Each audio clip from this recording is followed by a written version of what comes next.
صلی اللہ علیہ محمد وعلی آلہ وصحبہ وبارک وسلم۔ آج ہم پڑھتے ہیں خلاصہ تفسیر۔ اے مسلمانوں، تم ان کے ایمان کی کب تک امید رکھو گے؟ یہ تو بڑے ضدی کافر ہیں۔ ان کی ضد تو یہ حالت ہے کہ اس قرآن پاک کے آنے پر ان کی تورات شریف کی سچائی موقوف تھی، اور ان کو چاہیے تھا کہ اس کو آنکھوں سے لگاتے اور اس کے آنے پر خوشیاں مناتے اور کفار سے کہتے کہ دیکھو ہماری تورات شریف کا ظہور آ گیا۔ مطلب تورات شریف سے لوگوں کو بتاتے تھے نا کہ نبی خیر الزمان آنا ہے۔ جب آپ کی ذات پاک تشریف لے تو ان کو تو خوش ہونا چاہیے تھا کہ دیکھو ہماری باتیں سچی ہو گئی۔ قرآن پاک کو سینے سے لگاتے، صحیح قرآن پاک کو سینے سے لگاتے، لیکن ایسا نہ ہوا۔ نیز قرآن پاک نے اعلان کیا کہ بنی اسرائیل کی آسمانی کتابیں سچی ہیں۔ جو بندہ کسی کی تائید کرے تو اس کو اس کا شکر اپنا گزار بننا چاہیے نا۔ وہ ایسے تھے کہ بجائے شکر گزار بننے کے جانی دشمن۔ ان کے نبی سچے، ان کے اولیاء اور اصحاب کہف وغیرہ سچے۔ اب قرآن پاک کو جھوٹا کہہ کر اپنی کتابوں، نبیوں علیہ السلام کو جھوٹا کہنا ہے۔ مدعی اپنے گواہ کو ہمیشہ سچا ہی کہتا ہے، اگر جھوٹا کہے تو اس کا مقدمہ خارج ہو جائے گا۔ کتنی خوبصورت بات ہے۔ جو صحابہ کو جھوٹا کافر کہتے ہیں وہ ضدی اور جھوٹے ہیں، کیونکہ قرآن پاک ان کی تائید کر رہا ہے۔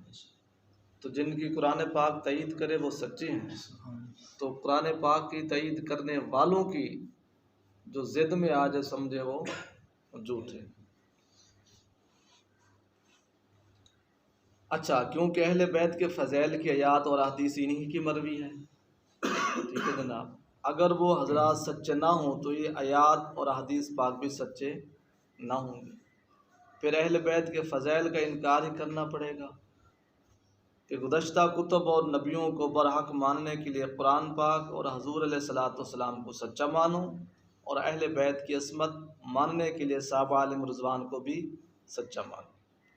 نیز یہ نبی آخر الزمان وہ ہیں جن کے نام سے ان کے بگڑے کام بنے، انہی کے نام کے وسیلے سے ان لوگوں نے رب تعالیٰ سے دعائیں مانگی، اسی نام کی برکت سے انہوں نے مشرکین پر فتح مانگی، اس کی برکت سے انہوں نے مناظرے وغیرہ کیے جس میں ان کو سرخروئی حاصل ہوئی، اور انہیں کے بل بوتے پر مشرکین سے کہتے تھے کہ ذرا ٹھہر جاؤ، آنے تو دو نا، محبوب رب ذوالجلال کی ذات پاک کو آنے تو دو، پھر ہم دیکھتے ہیں تمہیں۔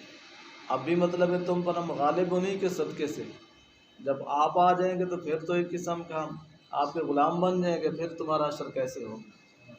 ہونا تو یہ چاہیے تھا، لیکن قسمت میں نبی آخر الزمان آنے والے ہیں، ہم ان کی مدد سے تم پر غالب آئیں گے، انہی کا انتظار تھا، انہی کی دعائیں مانگی جا رہی تھی۔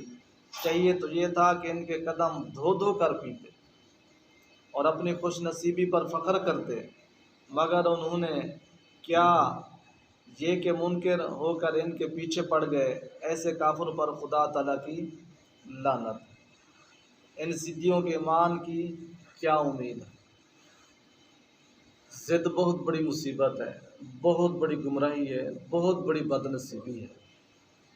شیطان کی ضدی ہے، جس کے اندر ضد نہیں ہے نا جناب، سمجھو اس کا بیڑا پار ہے۔ جس کے اندر نبی پاک صلی اللہ علیہ وسلم کی ذات پاک کی محبت نہیں ہے نا، سمجھو وہ خالی خالی ہے۔ آپ جس طرح کہتے ہیں آپ کو نڈر ہو جانا چاہیے، آپ بہت خوبصورت طریقے سے اوریجنل گفتگو سنتے ہیں۔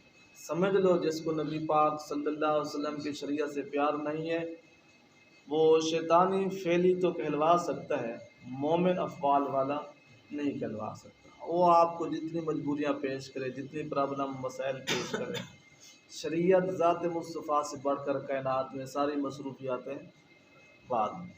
کوئی کہے کہ میں داڑھی مبارک، نماز ہے، روزہ ہے، قرآن پاک ہے، شرعی وضاقتہ ہے، میری یہ مجبوری ہے، یہ مجبوری نہیں ہے۔ اسلام نے مجبوریاں ٹالی ہیں، بنائی نہیں ہیں، نقطہ ذہن رکھا کریں۔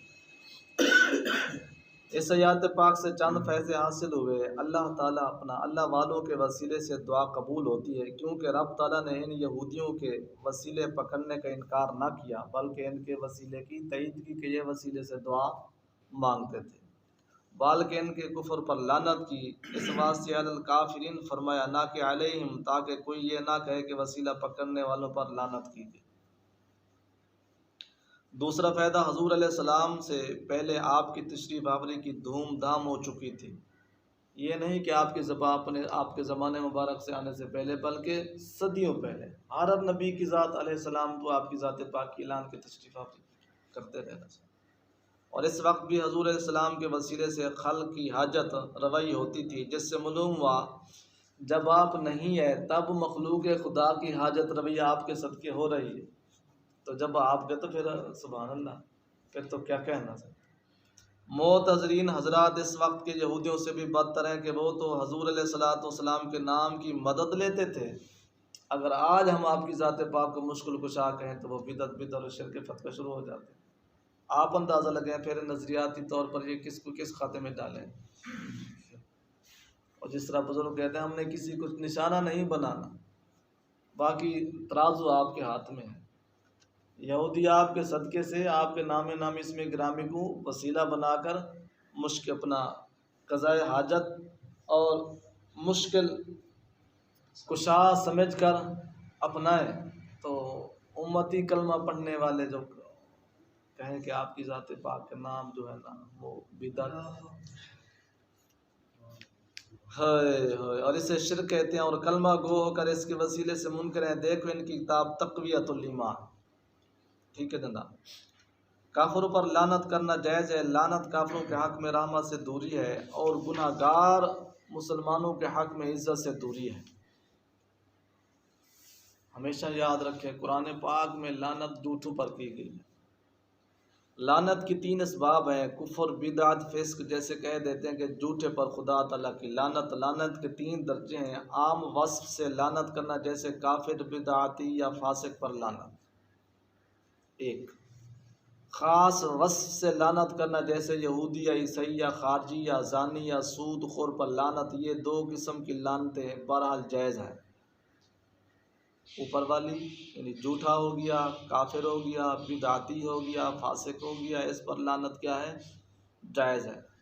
دوسرا یہودی ہو گئے، عیسائی ہو گئے، خارجی ہو گئے، زانی ہو گیا، سود خور ہو گیا، یہ بھی جائز ہے۔ کسی کا نام لے کر لعنت کرنا یہ صرف اسی کے حق میں جائز ہے جس کے کفر کا شرعاً ثبوت ہو۔ من جملہ کہیں گے تو وہ ممکن ہے کوئی مسلمان ہوں گے کوئی نہیں ہوں گے، یعنی یہودیوں پر لعنت۔ ہم اس لیے کہ جتنے یہودی ہیں سارے پتہ نہیں ساروں میں سے کس نے اسلام قبول کرنا ہے کہ نہیں کرنا۔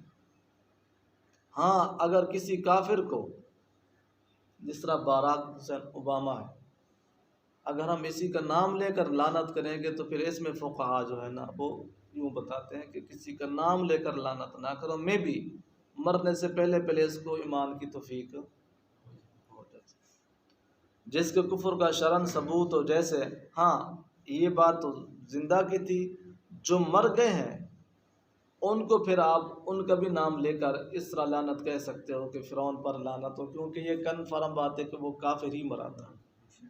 اسی طرح ابو جہل پر لعنت ہے، کیونکہ یہ کنفرم بات ہے کہ وہ کافر ہی مرا۔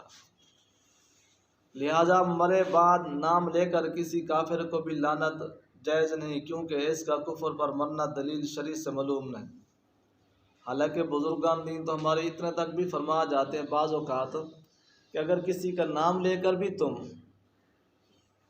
مطلب کہاں کچھ یہاں جائز لکھ جاتے ہیں، کچھ پھر وہ کہتے ہیں کہ اس پر بھی سکوت اختیار کرو، میں بھی ہمیں تو نہیں پتہ نا جب وہ مرا تھا، ہم تو اس کے مرنے پر قریب نہیں بیٹھے تھے۔ اور ایک مجھے بزرگ دوست بلکہ واقعہ سنا رہے تھے، پتہ نہیں برطانیہ میں دعوت اسلامی والے دوست بتا رہے تھے، ایک عیسائی تھا بہت بڑا عبادت گزار تھا، تو اس کا آخری ٹائم تھا، وہ ہاسپیٹل میں داخل تھا، اس کو جو ہے نا ٹوٹیاں وغیرہ لگی ہوئی تھی، یعنی وہ اس کی آخر تھی۔ پتہ نہیں کیسے گفتگو ہوئی، جو اس نے کوئی سوال کیا، جو کہنے والے نے کہہ دیا، تو اس نے اینڈ پر کلمہ شریف پڑھا، جو ہی کلمہ شریف پڑھا ساتھ ہی رخصت ہو گیا۔ اب وہ آپ کو جملے کے سمجھ، یعنی کہ ممکن ہے اب وہ اس کے خاندان یا اس کے ملک والکنٹری اور سٹی محلے والے تو یہ سمجھتے رہے کہ نبی ایسا ہی مرا، ایسا ہی مرا۔ تو رب تعالیٰ کے بڑی بے نیازیاں ہیں، بڑے بڑے کفار کو اینڈ ٹائم پر کلمہ نصیب ہوا، وہ اب اس کا نام کتابوں میں یا طریقوں میں ہو، وہ مرا تو مسلمان، ہمیں تو نہیں پتہ نا، گو کہ وہ کتنا مشہور ہی ہو۔ اس لیے یعنی ہم ان کا نام لے کر کسی کو لعنت نہیں کر سکتے۔ ہاں جن پر کنفرم ہے، جیسے فرعون ہے، شداد ہے، نمرود ہے۔ اچھا، ممکن ہے کہ مرتے وقت ایمان لے آیا ہو جس کی ہمیں خبر نہیں۔ ہاں یہ کہہ سکتے ہیں کہ رام لال یا مرزا غلام احمد زندگی میں کافر ملعون تھے، اس لیے یہ کہنا بالاتفاق جائز ہے کہ قاتل حسین پر لعنت، مگر یوں نہ کہے کہ یزید پر لعنت، کیونکہ وصف اور لعنت جائز ہے اور یہ نام اور نام کی لعنت میں خدشہ ہے۔ وہی اس کی گفتگو جو ہم نے آپ کو ڈیٹیل سے عرض کر دی کہ انسان کے مرنے کے وقت یا خدا تعالیٰ اس کی ایمان کو جانتا ہے یا ذات مصطفیٰ جانتا ہے۔ ہم کسی کی زہری دنیا کے کرتوتوں پر تو برا بھلا کہہ سکتے ہیں، مرنے کے بعد آج ہم نے یہ اشارہ اس لیے آیا ہے کہ یہ امام صاحب کا سکوت ہے نا، امام اعظم ابو حنیفہ رضی اللہ تعالیٰ عنہ، یزید کے بارے میں، جنتی جہنمی کے بارے میں نہیں، لعنت کے بارے میں باتوں کو سن کر۔ بہرحال کسی پر بلا وجہ لعنت کوئی اچھی چیز نہیں، سب سے بڑا مردود شیطان ہے، مگر اس پر بھی لعنت کرنا عبادت نہیں۔ بہت سے لوگ اپنے جانور اور اپنے مال پر لعنت کرتے ہیں، خیال رہے کہ جو غیر مستحق کو لعنت کرے وہ لعنت خود اپنے پر لوٹتی ہے۔ مسلمان تبرئی اور لعنتی تعین نہیں ہوتا، یہ روافظ کی خصوصیت ہے۔ یہ بھی نکتہ آج ذہن میں رکھ لیں، انسان ہے، انسان سے ہوتا رہتا ہے، بڑے بڑے سمجھدار لوگوں سے ہو جاتے ہیں، ہم جس پر لعنت کرتے ہیں، خواہ وہ کوئی قریبی رشتہ دار، کوئی دوست ہو، احباب ہو، اگر وہ بندہ لعنت کا مستحق نہیں ہے، اگر وہ بندہ لعنت کا مستحق نہیں ہے تو سمجھ لو کہ وہ لعنت کرنے والے پر آ جاتی ہے۔ اس لیے غصے پر انسان کو کوشش کرنی چاہیے کہ کنٹرول کرے، غصے میں بہت کچھ انسان سے نکل جاتا ہے جو اچھا نہیں ہوتا۔ حضور علیہ السلام نے فرمایا کہ عورتیں اکثر جہنمی ہیں کیونکہ وہ لعنت زیادہ کرتی ہیں۔ خیال رہے کہ لعنت اور چیز ہے، کفار پر سختی دوسری چیز ہے، سختی کا ذکر ہم پہلے کر چکے ہیں۔ چوتھا فائدہ، جاہل کافر سے عالم کافر کا عذاب سخت ہے، کیونکہ وہ جاننے کے باوجود اس نے اسلام قبول نہ کیا، کیونکہ وہ نادانی سے کافر اور یہ جان بوجھ کر، اس لیے اس آیات پاک میں معرف فرمایا۔ پانچواں فائدہ، ہر ایک کا نام اس کے ماں باپ رکھتے ہیں، مگر حضور علیہ السلام کا نام رب تعالیٰ نے رکھا کہ آپ کی ولادت سے صدیوں پہلے ہی عرش و فرشوں سے اسے چمکا دیا۔ یہ تورات شریف میں، انجیل شریف میں، زبور شریف میں، صحائف آسمانی میں، ٹھیک ہے نا جناب، اللہ تعالیٰ نے پہلے اپنے محبوب کے نام کے ڈنکے بجا دیے تھے۔ بعض معتذرین حضرات مجبور ہو کر یہ کہہ دیتے ہیں کہ حضور علیہ السلام کی زندگی میں آپ کے وسیلے سے دعا کرنی جائز ہے لیکن بعد وفات ناجائز ہے۔ جب قرآن پاک کی اتنی بڑی ٹھوس دلیل مل جاتی ہے نا، پھر یعنی وہ انکار تو نہیں کر سکتے، پھر کہتے ہیں کہ آپ کے زندہ مبارک ہوتے ہوئے زہری زندگی میں جائز ہے، اب جائز نہیں، کیونکہ حضرت عمر رضی اللہ تعالیٰ عنہ نے اپنے زمانے خلافت میں حضرت عباس رضی اللہ تعالیٰ عنہ کے ذریعے سے دعا مانگی، نہ کہ حضور علیہ السلام کے طفیل۔ وہ اس آیات پاک سے عبرت پکڑے جس سے معلوم ہو رہا ہے کہ حضور علیہ السلام کی ولادت پاک سے پہلے ہی آپ کے وسیلے سے دعائیں مانگی جا رہی ہیں، تو آپ کے تشریف لانے کے بعد تو پھر بات ہی اور ہے جناب۔ یہ حدیث پاک تو ان کے واسطے زہر قاتل ہے، اس لیے کہ حضرت عباس رضی اللہ تعالیٰ عنہ کا اس لیے وسیلہ اختیار کیا گیا کہ وہ حضور علیہ السلام کے چچا ہیں، بلکہ صحیح پوچھو باریک بینی سے اور دور اندیشی سے سمجھو تو حضرت عمر فاروق رضی اللہ تعالیٰ عنہ تو سمجھا کے جا رہے ہیں کہ خدا کے لیے میرے محبوب صلی اللہ علیہ وسلم کے وسیلے سے منہ نہ موڑنا، جب ہم چچا کے ذریعے آپ سے اللہ تعالیٰ سے دعا مانگ رہے ہیں، جس پاک ہستی کے چچا کی یہ عظمت ہے کہ ان کے صدقے مالک بارشیں برساتا ہے، تو اس موجب تخلیق کائنات کا کیا کہنا ہے؟ حضرت عمر فاروق رضی اللہ تعالیٰ عنہ تو یہ سمجھا کے کرے، لیکن سمجھ اس کو آنے جس کا اندر سینہ دماغ صاف ہے۔ یہ تو حضور علیہ السلام کی نسبت کا وسیلہ ہے، پھر اس وسیلے سے حضور علیہ السلام کی نفی کیوں کری ہوگی؟ بات کو پھر دوسرے پوائنٹ کو سمجھیں، نبی پاک کی نسبت سے آپ کے چچے کی وسیلہ پیش کیا گیا نا، جب نسبت کا یہ مقام ہے تو نفی کیسے ہو سکتی ہے؟ پھر وہ تو آپ بھی زندہ ہیں، کون ایسا مسلمان ہے جو یہ کہتے ہیں کہ نبی کی ذات علیہ الصلوۃ والسلام زندہ نہیں؟ کسی کا ایمان ہے؟ بات ہی ختم ہو جاتی ہے، کیونکہ ہم پڑھتے ہیں محمد الرسول اللہ، محمد صلی اللہ علیہ وسلم اللہ تعالیٰ کے رسول ہیں، یہ نہیں کہ تھے، ہیں، اب بھی ہیں اور قیامت تک، ابد الاباد تک۔ نہ یہ کہ تھے، یہ نہیں کہتے کہ تھے، وہ زندہ نہیں ہے، تو وصف رسالت کس کے لیے ثابت ہو رہا ہے؟ محلول کا ثبوت، موضوع کا وجود ظرف اتصاف میں چاہتا ہے، مطلب آپ کی ذات پاک حیات ہے، اس میں کوئی شک نہیں ہے جناب۔